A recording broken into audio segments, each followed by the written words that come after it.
Sie haben nichts Unrechtes getan. Suntem la a doua colaborare din, vreau să cred, multele pe care le vom avea împreună, pentru că a fost o perioadă foarte frumoasă.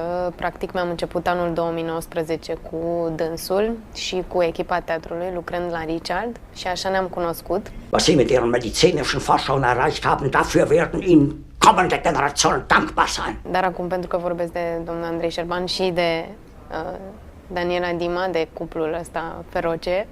Ich übernehme für alles die volle Verantwortung. Și când ne-am hotărât la Zadarnicele, am citit mai multe personaje, să vedem ce s-ar potrivi cel mai bine. Wir sprechen ein andermal darüber. Care este un rol masculin, o partitură masculină. Was soll das heißen? Sie können Fegelein nicht finden. Sau un personaj pe care ei doi l-au potrivit pe măsura mea, pe mărimea mea. Dann suchen Sie ihn!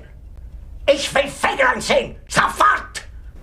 Dublă valență, și poate în funcție de situație și context să se arate și ca un băiat. Și de asta sunt aici cu pălăria mea, robenul meu de baie. Wenn er sich ohne Befehl entfernt hat, ist das Fahnenflucht! În decembrie anul trecut și foarte repede în ianuarie m-am apucat de lucru la Richard și iată, și mai repede acum la Zadarnicele. Deci pentru mine e ca un vis. Verrat! Bringen Sie mir Fegelein! Fegelein! Fegelein! Fegelein!